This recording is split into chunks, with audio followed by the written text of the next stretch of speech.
அன்பியும் YouTube இல்லந்தோறும் இறைசாட்சி உள்ளந்தோறும் மகிழ்ச்சி. குப்பர்டினோ நகர் புனித ஜோசப் 17/6/1603 குப்பர்டினோ இத்தாலி நாட்டில் பிறந்தார். இவரின் தந்தை காலமாகிவிட்டார். கடன் சுமை குடும்பத்தை வாட்டியது. தாயிடமிருந்த அனைத்து சொத்துக்களையும் கடன்காரர்கள் பறித்து கொண்டனர். தாய் ஜோசப்பை கஷ்டப்பட்டு வளர்த்தார். இவரது மாமா இவரை காலணிகள் செய்யும் தொழிலை இவர் கற்றுக் கொடுத்தார்.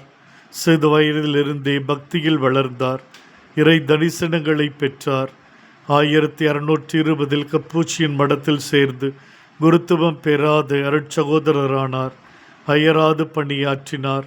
1628 மார்ச் 28 குருவாக அருட்பொழிவு செய்யப்பட்டார்.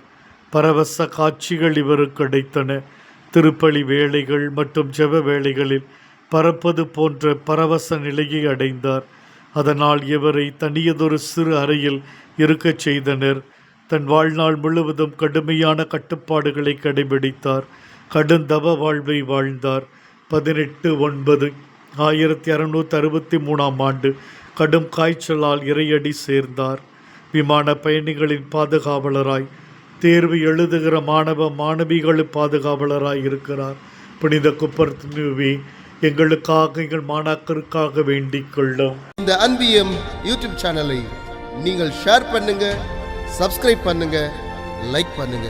Wish you all the best.